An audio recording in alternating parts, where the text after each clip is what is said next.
तो आज हम पढ़ने वाले हैं unit first electrostatics for 12th class. तो 12th क्लास की फिजिक्स का जो फिजिक्स की यूनिट है फर्स्ट वो है इलेक्ट्रोस्टैटिक्स, वो हम स्टार्ट करने जा रहे हैं और आज हम इंट्रोडक्शन देंगे और कुछ हम यह टॉपिक भी कवर करेंगे।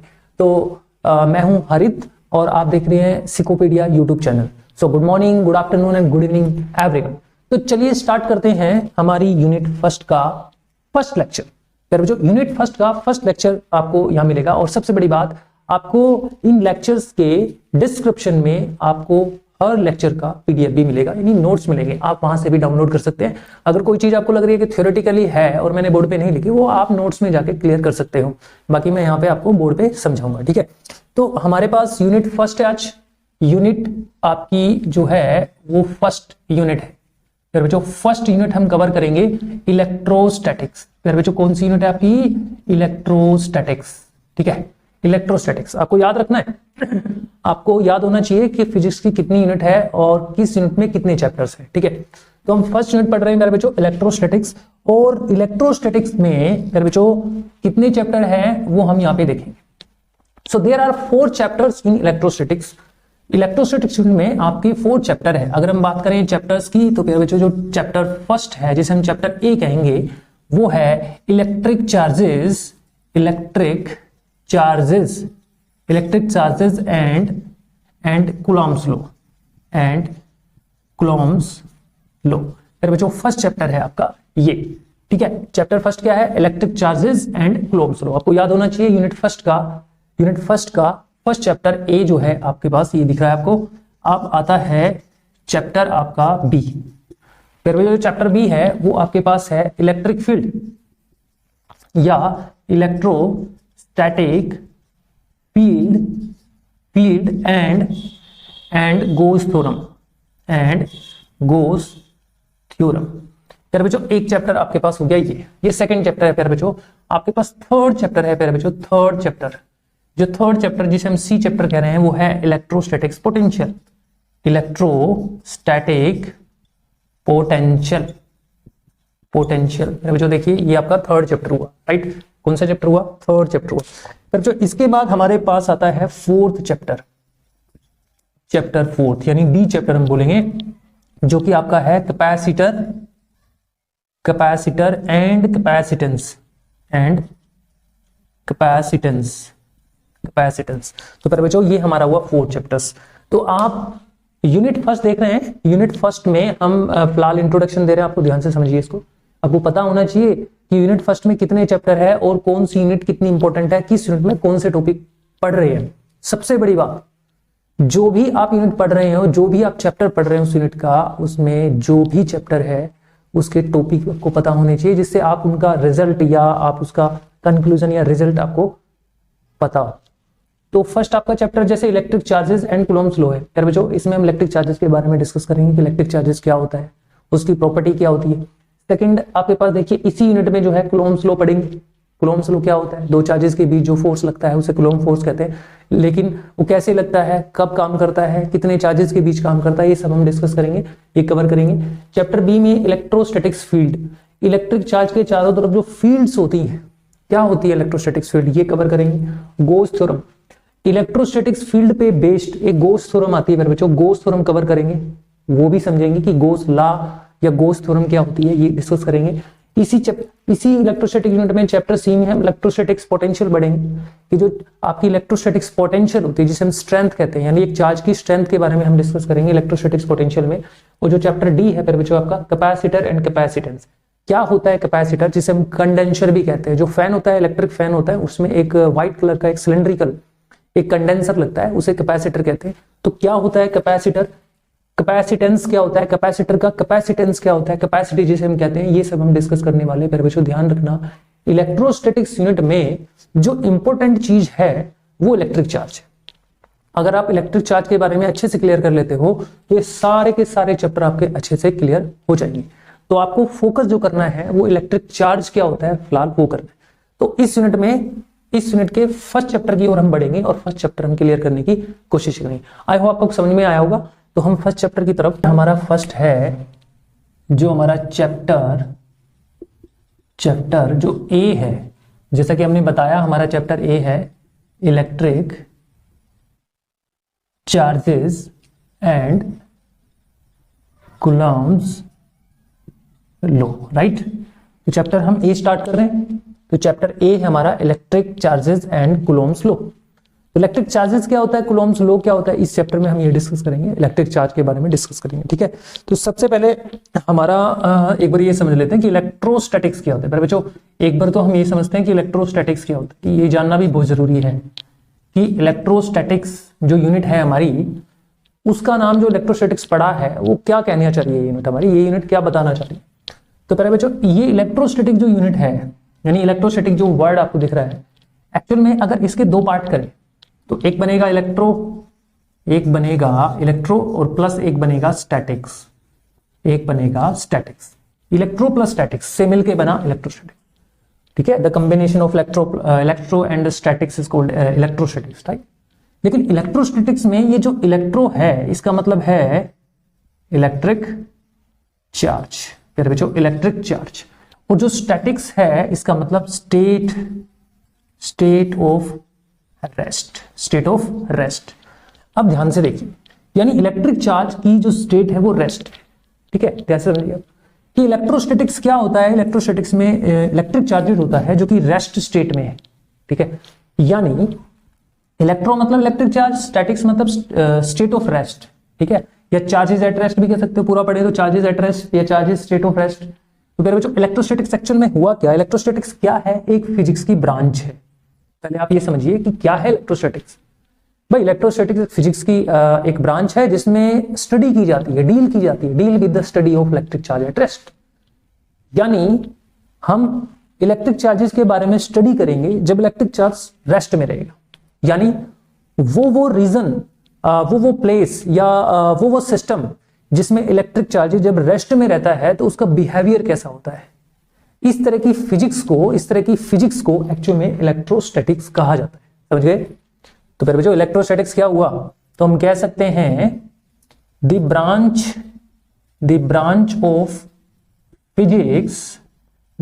Of physics deal with study of charges at rest is called electrostatics, तो फिर बच्चों आई होप कि आपको समझ में आया कि इलेक्ट्रोस्टैटिक्स क्या होती है। ध्यान से समझिए, the branch of physics deal with study of charges at rest is called electrostatics. यानी ये फिजिक्स की वो ब्रांच है, यानी वो फिजिक्स है जिसमें ये डील किया जाता है, यानी ये स्टडी किया जाता है कि चार्जेस जब एट रेस्ट होता है, यानी चार्ज जब रेस्ट में होता है तो इसके बारे में स्टडी की जाती है। तो एक्चुअल में यही प्यारे बच्चों क्या है, इलेक्ट्रोस्टैटिक्स कहलाता है। आई होप आपको समझ में आया इलेक्ट्रोस्टैटिक्स क्या, यानी हम इस यूनिट में क्या स्टडी करने वाले हैं, हम इस इलेक्ट्रोस्टैटिक्स में ये स्टडी करने वाले हैं कि जब चार्जेस एट रेस्ट होता है तो उसका क्या क्या बिहेवियर होता है, ठीक है। यानी हम कह सकते हैं यहां पे जैसे चार्जेस एट रेस्ट है तो हम स्टडी करेंगे, स्टडी ऑफ चार्जेस, हमारे चार्जेस की स्टडी करेंगे। कब करेंगे स्टडी, जो चार्जेस एट रेस्ट हो, ठीक है, चार्जेस एट रेस्ट होगा। यानी किसी बॉडी में जब चार्ज रेस्ट में होगा तो उसका क्या क्या बिहेवियर होगा, ठीक है। देखिए अगर हम देखें जब चार्जेस रेस्ट में होता है तो क्या क्या बिहेवियर, चार्जेस के चारों तरफ इलेक्ट्रिक फील्ड्स होती हैं, और दो चार्जेस को रेस्ट में रख दिया जाए तो उनके बीच एक फोर्स लगता है जिसे हम कूलम्ब फोर्स कहते हैं। ये सब हम आगे बढ़ेंगे। दो चार्जेस को रेस्ट में रख दें या एक चार्जेस को रेस्ट में रख दें तो उनके बीच में एक इलेक्ट्रिक पोटेंशियल डिफरेंस सेटअप होता है, या एक चार्जेस के अराउंड जो है एक इलेक्ट्रिक पोटेंशियल होता है। ये सब हम डिस्कस करने वाले हैं, ठीक है। तो चार्जेस एट रेस्ट की स्टडी की जाती है यहाँ पे, ठीक है, आप समझे। अब प्यारे बच्चों सबसे इंपॉर्टेंट बात यहाँ पे, हु इन्वेंटेड इलेक्ट्रोस्टैटिक्स। अब ये जो इलेक्ट्रोस्टैटिक्स फिजिक्स की ब्रांच है, ये जो एक फिजिक्स है, इसका इन्वेंटर कौन है, इन्वेंटेड किसने किया इसको, हम कह सकते हैं हु इन्वेंटेड इलेक्ट्रोस्टैटिक्स। तो प्यारे बच्चों इलेक्ट्रोस्टैटिक्स को इन्वेंटेड किसने किया, इसका इन्वेंटर कौन है, इसकी खोज किसने की, इस फिजिक्स के एरिया की या इस फिजिक्स के रीजन की खोज किसने की, इस फील्ड की खोज किसने की। तो प्यारे बच्चों एक साइंटिस्ट था जिसका नाम था फ्रांस का फिजिक्स था, तो बोल सकते हैं a French physicist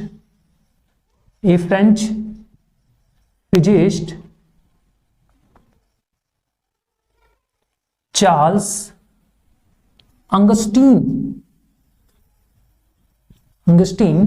D Coulomb. ठीक है, तो फिर बच्चों क्या नाम बताया मैंने, एक फ्रेंच का फिजिक्स था, ठीक है, ये एक फिजिक्स था जिसका नाम था Charles Augustin de Coulomb. This is the name of the scientist. फिर बच्चों ये नाम है साइंटिस्ट का, छोटा नहीं बहुत बड़ा है, आपको लग रहा होगा कि इतना बड़ा भी नाम हो सकता है, तो भाई नाम है तो है। तो चार्ल्स अंगस्टीन डी कुलाम ने जो है फिजिक्स का एक एरिया, फिजिक्स का एक फील्ड जो है, यानी एक क्षेत्र जो है, उसकी खोज की थी जिसे हम इलेक्ट्रोस्टैटिक्स कहते हैं। ये हम जो पढ़ रहे हैं इलेक्ट्रोस्टैटिक्स, पूरी फिजिक्स जो है इसका इन्वेंटिंग जो एक तरह से इन्वेंटर है वो आपके पास क्या है, Charles Augustin de Coulomb. I hope आपको समझ में आ रहा होगा। अच्छा, अब आप देखिए जो आपकी इलेक्ट्रोस्टैटिक्स है, जो इलेक्ट्रोस्टैटिक्स आपकी है, अभी हम यहाँ पे देख रहे हैं इलेक्ट्रोस्टैटिक्स, जो हमारी इलेक्ट्रोस्टैटिक्स है, फिर जो इसको एक्चुअल में क्या क्या कहा जाता है, ऑल्सो कॉल्ड, इसको और क्या कहा जाता है, ऑल्सो कॉल्ड। फिर बच्चों इसको एक्चुअल में फ्रिक्शनल इलेक्ट्रिसिटी भी कहा जाता है, फ्रिक्शनल इलेक्ट्रिसिटी भी कहा जाता है। फिर बच्चों इसके अलावा इसको और कुछ भी कहा जा सकता है, बिल्कुल, स्टैटिक इलेक्ट्रिसिटी।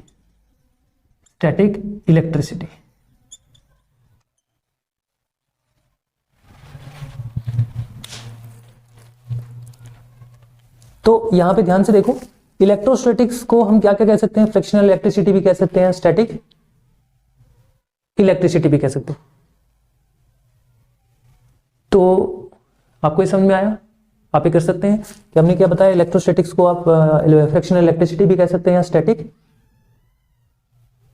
इलेक्ट्रिसिटी भी कह सकते हैं। तो आप इसको अच्छे से क्लियर करिएगा।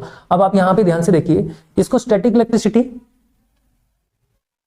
क्यों कहा जाता है, इसको फ्रिक्शनल इलेक्ट्रिसिटी या स्टैटिक इलेक्ट्रिसिटी कहने का कारण क्या है। देखिए, जब दो इंसुलेटिंग बॉडी जो होती है, इंसुलेटिंग आप समझ गए, जिसमें से करंट पास नहीं हो सकता, तो जो इंसुलेटिंग बॉडी ली, इसको हमने रब किया ऐसे, जैसे ही दो इंसुलेटिंग बॉडी को आप रब करते हो तो इन दोनों बॉडी पे चार्ज डेवलप्ड हो जाता है। फिर बच्चों क्या हो जाता है, चार्ज डेवलप्ड हो गया, ठीक है।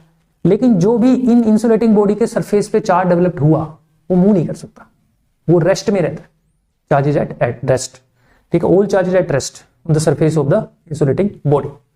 इसी वजह से इसको स्टैटिक इलेक्ट्रिसिटी भी कहा जाता है, यानी इलेक्ट्रोस्टैटिक्स को स्टैटिक इलेक्ट्रिसिटी। अब हमारा जो टॉपिक है एप्लीकेशंस ऑफ इलेक्ट्रोस्टैटिक्स। फिर जो इलेक्ट्रोस्टैटिक्स आपको समझ में आया, इलेक्ट्रोस्टैटिक्स क्या होता है, भाई अभी बताया कि इलेक्ट्रोस्टैटिक्स क्या होता है। इलेक्ट्रोस्टैटिक्स में हम स्टडी करते हैं चार्जेज एट रेस्ट, डील करते हैं, deal with the study of charges at rest, ठीक है। क्या इलेक्ट्रोस्टैटिक्स हमारे एवरीडे ऑफ लाइफ में यूज होती है, क्या इस फिजिक्स की ब्रांच का हमारी एवरीडे ऑफ लाइफ यूज है, बिल्कुल है। बहुत सारे ऐसे फिनोमेना है बच्चों जिसका यूज जो है हमारे डेली लाइफ में होता है, इसका एप्लीकेशंस, इसीलिए हम इसके एप्लीकेशंस की बात कर रहे हैं जो कि आपको पता होना चाहिए, ठीक है।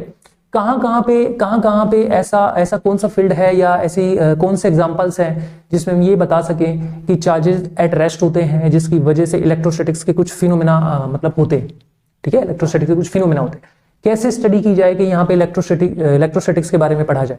तो बच्चों कभी आपने देखा होगा कि जब हम अच्छा, पहली बात तो ये समझिए, जो मैं एप्लीकेशन आपको बता रहा हूँ वो एप्लीकेशंस जो है आप नोट्स से डाउनलोड कर सकते हैं। मतलब आप डिस्क्रिप्शन में जाइए, ये जितना भी मैंने फर्स्ट लेक्चर में पढ़ाया वो सारा आपको नोट्स में मिल जाएगा, ठीक है। वहां से आप कवर कर सकते हैं, वहां से आप डाउनलोड करके अपने अच्छे से नोट्स बना सकते हैं।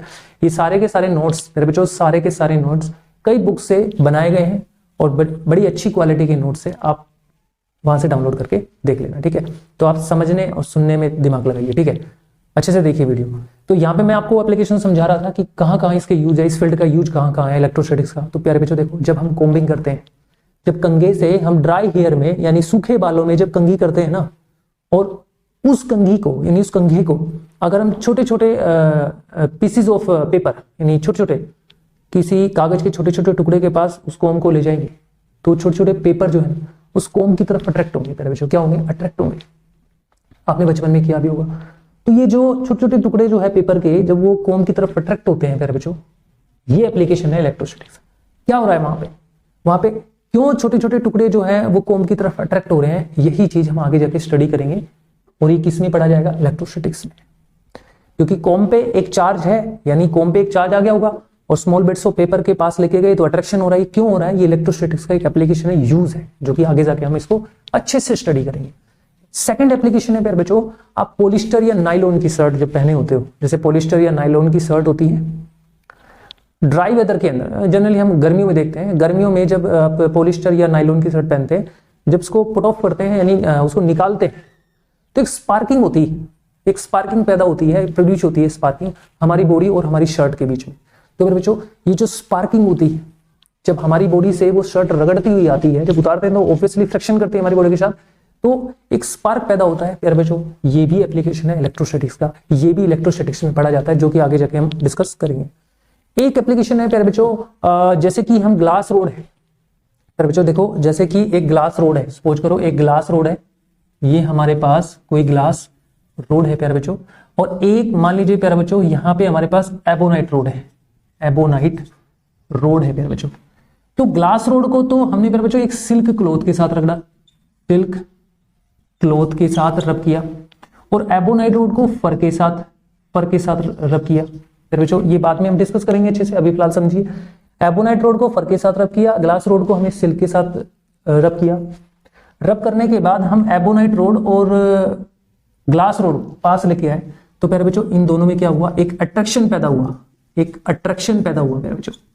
ये अट्रैक्शन क्यों हुआ? ये किसका एप्लीकेशन, कहाँ क्या यूज हो रहा है इसमें? इलेक्ट्रोस्टैटिक्स प्यारे बच्चों, इलेक्ट्रोस्टैटिक्स का ये एप्लीकेशन हुआ, ठीक है। ये अट्रैक्शन क्यों हो रहा है? इलेक्ट्रोस्टैटिक्स की वजह से हो रहा है प्यारे बच्चों। दूसरा है, हम यहाँ पे कह सकते हैं कि प्यारे बच्चों जैसे एक टैप है, एक नल होती है प्यारे बच्चों, एक हमारे पास मान लीजिए कोई नल है, ठीक है, और उसका पानी ऐसे निकल रहा है, आप समझिए थोड़ा, उसका पानी ऐसे निकल रहा है, लेकिन एक चार्ज, मान लीजिए सपोज करो मैं एक बॉडी लेता हूं या कोई एक ऐसी रोड लेता हूं, एक रोड लेता हूं प्यारे बच्चों, एक मैंने रोड ली, ठीक है, और ये जो रोड है ये चार्ज रोड है, मान लो पॉजिटिव चार्ज रोड है, ठीक है, पॉजिटिव चार्ज रोड है, या आप ऐसा भी कह सकते हो प्यारे बच्चों। ये सबसे अच्छा एग्जांपल आप ले सकते हो, इलेक्ट्रोस्टैटिक्स का एप्लीकेशन है कि अगर मान लीजिए कोई मैं ये कह दूं एक रोड है जो कि कैसी है, चार्ज्ड रोड, चार्ज रोड है, ठीक है, किसी भी तरह का चार्ज, उस पर पॉजिटिव भी हो सकता है नेगेटिव। जब इसके पास लाएंगे, इसको इसके पास जैसे ही लाएंगे, तो ये जो नल का पानी है वो कुछ इस तरह से जाएगा प्यारे बच्चों, कुछ इस तरह से जाएगा, देखो कुछ इस तरह से रिफ्लेक्ट हो जाएगा, देखो, यानी जो वाटर का फ्लो पहले सीधा था वो थोड़ा उसकी तरफ अट्रैक्ट हो रहा है प्यारे बच्चों। ये भी इलेक्ट्रोस्टैटिक्स का एक एप्लीकेशन है, यूजेज है। तो देखिए क्या हो रहा है, आप यानी वाटर जो है इसकी तरफ अट्रैक्ट हो रहा है प्यारे बच्चों, तो कहीं ना कहीं ये भी इलेक्ट्रोस्टैटिक्स का एक एग्जांपल हुआ।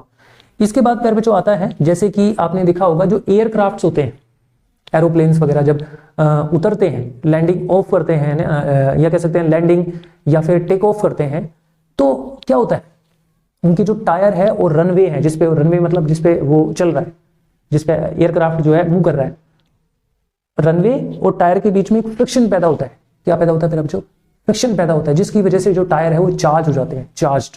ये भी किसका एप्लीकेशन है बच्चों? इलेक्ट्रोस्टैटिक्स का एप्लीकेशन है। इस सारे के सारे एप्लीकेशन जो है, 5 एप्लीकेशन आपको मिलेंगे, वो आप डिस्क्रिप्शन में जाके देख सकते हैं। तो बच्चों इस सारे एप्लीकेशन किसके हैं? ये सारे एप्लीकेशन आपके हैं एप्लीकेशन ऑफ इलेक्ट्रोस्टैटिक्स, ठीक है। आई होप आपको ये समझ में आया होगा कि कैसे हम क्या पढ़ रहे हैं यहाँ पे, ये समझिएगा ध्यान से, ठीक है। तो फर्स्ट लेक्चर में आज इतना ही, आगे हम सेकंड लेक्चर पढ़ेंगे और उसमें अच्छे से और आगे चीजें क्लियर करेंगे। आप इसको ध्यान से समझिएगा, ये फर्स्ट लेक्चर है, इसमें थोड़ा इंट्रोडक्शन था इतना। इसके बाद सेकंड लेक्चर में हम इलेक्ट्रिक चार्जेस और उसके बारे में आगे पढ़ेंगे। Thank you very much.